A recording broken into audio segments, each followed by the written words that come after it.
I think this is one of the weirdest things about modern Christianity that people say again and again, I just love Jesus.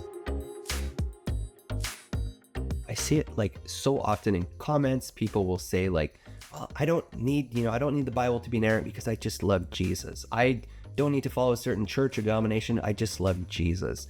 And I don't mean to crap on people's parade. Like, I get that there's a certain authenticity. There's a certain like spirit in that comes from a really sweet place. It comes from a really like a spirit of wanting to just have something authentic. And I think especially, I was raised evangelical. I was raised to say I have a relationship with Jesus. I know what this is all about. I too, as a teenager, would say to people, I have a relationship with Jesus. Now, there are a couple of things about this that are just so fascinating. And as I have studied Christianity, as I got my master's degree and my PhD, by the way, great time to tell you, subscribe if you haven't done so yet. As I started to study these things, I realized really how conditioned we are by our culture to think about this question. That it's so incredible to me as like somebody who studied early Christianity, how little we actually know about the historical Jesus. Forgive me for being skeptical, but even the Gospels are already mythology. Even the Gospels are already creating these idealized pictures of a person that, some of them are probably based on real stories of Jesus, but even the stories in the Gospel aren't histories of Jesus. So that from the beginning, from the earliest glimpses we see of Jesus, to literally, the person who knelt and prayed to Jesus this morning. In those 2,000 years, Jesus has been used and abused, and rarely does it have anything to do with the actual Jesus, who the actual historical Jesus was. Now, there's a serious problem here because Bible scholars long ago sort of recognized that we can't really identify a historical Jesus. There were different, they called them quests for the historical Jesus, that we would, do all this work to try and figure out like who the historical Jesus actually was, as it differentiated from the Christ of faith. That's the Jesus that kind of the church wants. And over time, each of these quests has kind of fallen flat. We can't really get to the bottom of who the historical Jesus really was. One of the quotes that sticks with me, and it's so powerful, is by George Tyrrell. George Tyrrell was an Irish Catholic priest who was kicked out of the Catholic Church for his bold ideas. And he had this really incredible critique of the liberal Protestant movement at the time, and particularly one theologian named Adolf von Harnack.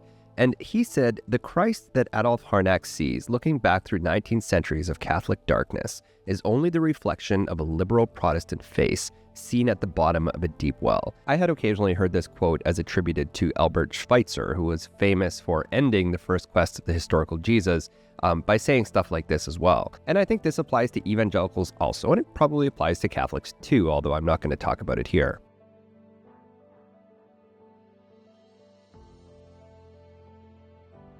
To me, this says it all. Like, it's the best thing that's ever been said about this subject, because I was raised by fundamentalists who looked into the well of history, and in Jesus, they saw their own reflection. They thought Jesus was a fundamentalist.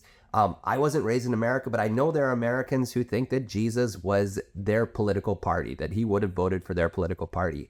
I moved out to more progressive Christianity. And I like progressive Christianity. I used to read progressive authors as I was just kind of starting deconstruction. And I would see this picture of Jesus that was like a really incredible, beautiful picture of Jesus. But in essence, Jesus just became a liberal. Like, Jesus was just basically a social justice warrior who cared for the poor. And, by all accounts, that's a reasonable thing to think about Jesus. But it was still constructed in the image that we wanted. Liberal, conservative, fill in the blanks with Catholic or Orthodox, or even Jews and Muslims, I think, have certain pictures of who Jesus was. And none of this has anything to do with who the real historical Jesus was. Now, I wish I could stand here as a Bible scholar and say, no, you're all wrong. This is what the historical Jesus actually was and is. But we really don't know that much about it. We don't know that much about the historical Jesus. Now, I'm personally convinced that there was an earlier document behind the Gospels called Q that had some of the sayings of Jesus, and some of these probably did go back to the historical Jesus. They seem to be very agrarian in nature, so they maybe came out of the Galilee. The historical Jesus certainly was a type of prophet who was killed for his work. The historical Jesus was certainly crucified by the Romans for the things he said and did. And in that time, it was probably because they saw him as a troublemaker. The historical Jesus probably, did some teaching, wisdom sayings, that kind of stuff. Maybe some of these ideas about the kingdom of heaven go back to the historical Jesus. We don't really know. I think that really early on after the death of Jesus, there were really quickly legends about how Jesus had been vindicated by God. I'm sorry to say I don't really believe in the resurrection as a historical scholar. Beyond those few things that I've just said, and each of those could have a book dedicated to it. Like each of those are huge historical questions. We know very little about the historical Jesus. And yet we have these people who are convinced they know Jesus personally. They are convinced that they have a quote unquote relationship with Jesus. Now, I'm not trying to take away anyone's religion. Like if this is your religion and this is powerful to you, you go. Like good on you. I'm not trying to ruin that for you. I don't want to just, be a party pooper. But I think it's a really fascinating social phenomenon that this guy that we know so little about, who has occupied such a powerful place in history, as all sorts of different kinds of myths, from like white Caucasian Jesus to like liberation theology Jesus that came out of like South America, to like anti-slavery Jesus, to abolitionist Jesus, to like the slave owning Jesus. Like all of these pictures of Jesus people have had throughout history. It's so fascinating that so many people have thought that they have intimately understood this rural preacher from Galilee. I can't imagine what the real Jesus would have actually thought about this. It's fascinating to think about. And I think when people say they love Jesus, usually they have a certain kind of construct that meshes together the Gospels into like, we look at his teachings, look at the things he did, and you sort of see this picture of Jesus who like cared for the poor and, did a lot of good things and maybe stood up to power, spoke truth to power. These are like really nice things. I think like personally, these are really aspirational things for me. But it's equally fascinating that people wake up every morning and talk to Jesus and are pretty convinced that Jesus talks back. And I promise you, if you go in the comments of this video, you will see people who are saying to me that I just don't know the truth because they have a relationship with Jesus I don't have. And, if I can defend myself a little bit on this front, there was a time when I believed Jesus talked back to me. There was a time that I heard the voice in my head. I would say things. I would say, like, Lord, show me what to do today. And I would hear a voice and I was pretty sure that that was Jesus talking back. Now, I don't call that Jesus anymore. I just call that my thoughts. But I did think that that was Jesus at the time. And we wrap up all these things in Jesus. I think about like the old image of Santa Claus. If you ever see like those old Coca-Cola 50s Santa Claus images, when Christmas comes around, I see that image, I just feel something. And I think that's like a little bit with what it is with Jesus, that like we wrap up maybe the very best of paternalistic love. And we see Jesus as this caring, loving father. We see Jesus, I've seen grown-ass men who like couldn't talk about their feelings to anyone else, but will say these things about Jesus that are almost like homoerotic because they're talking about love. I just want to lay on Jesus' bosom and be wrapped in Jesus' arms. And like, this is really interesting things to say for men who in other contexts might not even be able to say things like that to their wives. It's really interesting that you can say this about this figure of Jesus. I think we wrap up maybe paternal things with Jesus, fatherliness, motherliness, whatever. Jesus has become a sort of catch-all figure for human love and goodness. And I mean, as a Christian, somebody who still is within Christianity, I think I'm on board with that, to be honest. I mean, I don't talk to Jesus, but I think I can see that Jesus is almost a symbol, almost like, if I could say it in like a Jungian way, almost like an archetype of goodness or an archetype of love, or even, of course, an archetype of forgiveness, an archetype of salvation.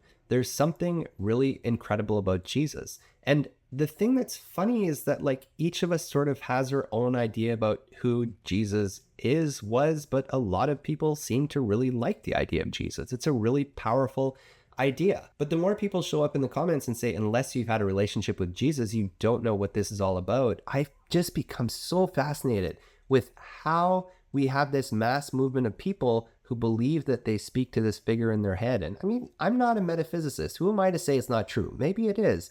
I'm a little skeptical, but maybe it's true. But it's so interesting that Jesus, the catch-all, Jesus is this person I talk to when I'm afraid. Jesus is this friend that sticks closer than a brother.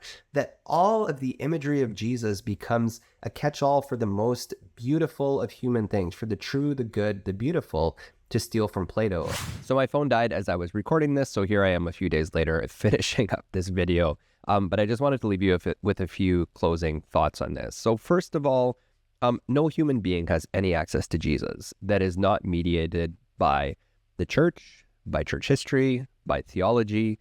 There is no like, I'm just going to skip past all of the bullshit of Christianity and just talk to the real Jesus.